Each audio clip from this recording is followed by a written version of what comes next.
Hi, I'm Joey B, and I'm standing on the Appalachian Trail as it crosses over the Lehigh River, and that's known as the Lehigh Gap. Over there is the West Gap, Georgia's that way, and over there is the East Gap, headed towards Maine. And in this video, I'm gonna go over my ultramarathon training plan, year 3.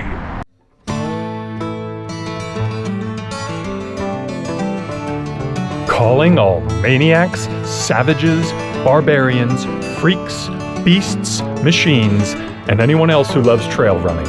If you like a challenge at the 50K level, then 2026 is bound to be the best racing season yet. But how did we get here? It was almost 2 years ago to the day that I finished my first ultramarathon at the Hat Run 50K in Maryland. I don't want to say it was easy, but then I ramped it right up at the West Virginia Trail Fest. That was tough. Had over 7,000 feet of elevation. I was all busted up, but I'm like, okay, now I can do this. So I was feeling pretty good about myself for like a couple weeks after that, because I wanted to become an ultra runner, and now I was one. But at the same time, part of me was like, what about the scary, difficult races? Those are the most epic. It's not like you've done one of those. I had come down with a case of what I call Ultramania. This had to keep going. But how? Then it hit me. 10 ultramarathons in 10 different states. Leveling up as I go. Challenging myself in different climates, different terrain. The next 2 years passed in a whirlwind of adventures that saw some comfortable cruises, definitely a few close calls, and of course, a surprise or two. Not only did each race boast stunning natural beauty, but they all had their share of physical and mental challenges. And now I am finally within sight of my ultimate goal as I approach my 9th ultramarathon in the 9th state. So then what perfect race could top all the rest? The most difficult, the most beautiful, for 50K. I don't know if I ever want to run more than that. It turns out there is just such a race. The 10th Ultra in the 10th state. The finale of Ultramania. In 2 months, I am headed to the Great Smoky Mountains for the hardest 50K in North America. The Quest for the Crest. I know. I heard there's a race out west in Utah. Speed Goat also claims to be the hardest 50K. Yeah, that's way over there. I live by Philly. Plus, I checked out the profile, and it's pretty comparable. They both share one critical statistic, a staggering 12,000 feet of elevation gain in 34 miles. But hey, this low-key race in North Carolina claims to be the toughest in North America too, so we'll just go with it. Now, as for me, there's few things I'd claim to be an expert in, but one of them is technical terrain. I've been up and down the East Coast, to Acadia in Maine, to the high peaks of the Adirondacks, to Connecticut. Ouch. I've even hiked the Smoky Mountains before. I've laid the groundwork, but finishing the Quest for the Crest will take new levels of mastery for every skill I've learned along the way. Oh yeah, there's one wrinkle. The 9th ultramarathon is in 2 weeks, the one where I DNF'd last year. I just gotta knock that out real quick. Now let's just say last year I was a fool and I blew it. So if I'm expecting to complete a far more difficult race this year, only 2 months later, well, I would have to attain such an astounding level of fitness by then that the Terror of Tammany would basically be a warm-up. And so this winter I trained like never before. But the end of the last week always brings me back to the Appalachian Trail at the Lehigh Gap. Up and down both mountains twice, using those trekking poles again. But most importantly, the most rugged terrain around here. I mean, look at this. Ugh. Yeah, it's good though, seriously, because both races will look a lot like this.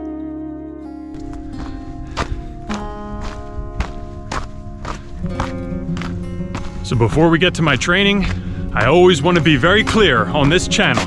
I'll be the first one to tell you, I'm not your running coach. I am not qualified to give legitimate professional advice on running or fitness or training plan or anything like that. I'm just some guy. But at the same time, you may very well find something in this video to be helpful or inspirational or empowering. I know a lot of videos helped me on my path to the ultramarathon level, but put it this way, the strength of this channel is to see the races and the course in depth. So I'm not the guy for the heavy-duty knowledge, and I am just some guy, but I'm coming up on my 10th ultramarathon finish, and these were no gimmies, most of them. So let's see the complete 3-month breakdown for ultramarathon training, year 3. Now, the last ultramarathon of last year was on November 1st. So I figured give myself a month to take it easy, recover from the race, and then start training early. 50 was the magic number, 50 miles in a week. If I can do that, that is feeling like I'm at ultra level training. And certainly not week after week. If I hit that 1 or 2 weeks in a row, then I scale back. But if I can pop out a few 50s, it has served me well. I'm pretty confident now with a number of finishes, but year 3 is all about ramping up the elevation because the last 2 ultramarathons are going to be incredibly tough. And one of them I DNF'd last year. But I'm really not too worried about that because I was ready. My fitness was there. It came down to bad execution and too many mistakes. So at first I was just running a lot of hills and trying to get a lot of elevation, and I might have been doing a little bit of Stairmaster, but I didn't really know how much elevation I needed to be doing yet, but I knew how much it's going to be at the race. So, by the way, just to clarify again, Terror of Tammany is in about 8,000 feet of elevation. Now that's in the range of what I've done before, but it's only every so often I get the chance to do that much in a day. I mean, I'm here training at the Lehigh Gap. That's going to be maybe 4,000 or 5,000, and that's over an hour away from where I live. So in month 2, in January, I had planned to ramp the miles back up and kind of go, you know, like a 50 week and then scale it back. And but then it snowed really hard. We had a huge blizzard towards the end of January, but then it was like below 20 degrees for 3 weeks. So the snow went nowhere. There was like a 2-inch thick layer of ice on top. The trails were completely unrunnable. And I tried a few times. I went out every week or 2 to look at it, and it looked sort of like this. And you had to tiptoe through it. And then when the snow finally melted, it was nothing but mud and bogs. And just like, again, I could run, but it was too slow to be effective. And that disrupted my training pretty bad.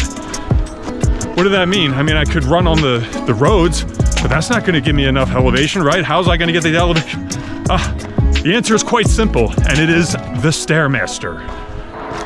And then it turns out around the same time, I saw a nice video on YouTube from Doc Lease Fitness. Now here's someone I believe you can take legitimate advice from. I think she's a doctor, right? She had said, if you have a big race with elevation, you should be getting 50 to 100% of that elevation in the course of a week. That means I need to be averaging a minimum of 6,000 feet of elevation per week. So I just started to look at every week practically and say, this is how much I need, and divide it by this many days. And I would usually run miles on the road before work, and then after work I'd have to go to the gym to get on the Stairmaster, and it's been working out. I am now feeling pretty confident for this race, and I owe it to the Stairmaster. When I first saw the video, I was like, okay, 6,000 a week, I think I can do that. But it didn't even occur to me that I would be able to get to 10 or 12,000. It's like, hey, just start doing a lot. But I remember what I've learned in past years. For example, the 10% rule for distance. I was just kind of trying to take big chunks each week.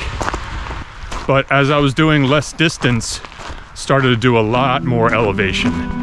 And what I noticed was that it just wasn't that big of a deal. I mean, of course I'd be pouring sweat by the time I got off the thing, but I just kept powering through these workouts like, oh, 100 floors, 200 floors, 300 floors.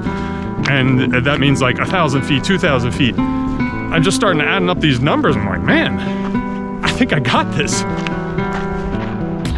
So from there, by the end of month 2, end of month 3, I was working in the Stairmaster almost every day that I was running, because I just have to hit these elevation numbers. And this is interesting because the last 2 years, I was not writing down elevation. I was not accounting for it through the week. I mean, I would run hills, and then on the very last week, I knew I would do a lot and get it close to the race, but it never seemed like it was feasible to do a race amount of elevation in a week. Or, you know, it's like I live in a hilly area, but I don't live in a mountainous area. I don't know, I just don't really like going to the gym for cardio. It didn't really occur to me to do the Stairmaster until this year. I'm like, all right, well now I am the Stairmaster. I will say the most difficult part about this whole thing this winter was the transitions and getting in and out of the workouts and, you know, dealing with everything else in life. I mean, I've been functioning just fine, and I get to work and everything and sleeping, and I can run, when I'm in the mode of doing everything, I can do it just fine. But then in between things, I just had to like crash, and there's been a lot of late dinners. I've had to finish training after dinner. It's been a lot of odd hours of doing things, but it has been getting done, and this is sort of a special occasion. I don't know where things go after this, and I want there to be a record of what I got done this winter, what was done, and what I'm ready to do, and I'm really proud of myself. Oh hey, it's the next day. I'm in Ridley Creek State Park, and now I'm finally on the last step. Get up the day after and run 10 miles again. Now that's creating the conditions of the ultra. Anyone will tell you, Goggins will tell you. But 2 years ago was the first time that I had ever done both mountains twice in the same day as a trail run. It's the next day and I am not feeling good. This feels like me today, fatigued, like ah. And then last year at the same time, I was definitely improved. It's the next day and I'm feeling not bad actually. Not great, but not bad. For the record, the next day they were both flat runs, totally flat. So this year, the next day, not necessary. I'm like, why don't we add on some more hills? I still feel banged up today, don't get me wrong. One thing I forgot to mention when I was going over my training is I do lift weights for upper body. Nothing too serious, but I do something. But when I started doing trail runs with 3, 4, 5,000 feet of elevation, and I'm dying on these never-ending hills, I see people just boop, boop, boop, boop, just cruise past me with these trekking poles. Like, you know, I should probably do that. And I said, arms better be strong. But it's not just that. You would always want to have a strong core, right? I mean, have we learned nothing from It's Always Sunny in Philadelphia? What, do I want to be all glamour muscles, all bis and tris? No. So when I'm at the gym, I just do a lot of crunches on the exercise bar. That's just the basics, right? A lot of crunches. I'm doing that twice a week. And I remember this time last year, I was still doing like 500 sit-ups twice a week. That seemed like a ton. So like, that was good. And I signed up for the Mountain Masochist. And I had this idea to do this Patrick Bateman thing for the intro. So, you know, Patrick Bateman, he can do 1,000 sit-ups. And I was doing 500 at the time. I'm like, well, geez, if I'm gonna act like him in the video, I better do 1,000 too. In the morning, I'll put on a live concert of King Gizzard and the Lizard Wizard while doing my stomach crunches. I can do 1,000 now. So it's true, I can do 1,000 now. So you heard it here first. Check back in for those race videos. Terror of Tammany and Quest for the Crest. I'm feeling confident. I know I can do this. And I'm gonna finish these races. It's mine to lose. So thank you for watching this video. I'm gonna get back to the end of this run and then I'll see you in New Jersey for the Terror of Tammany.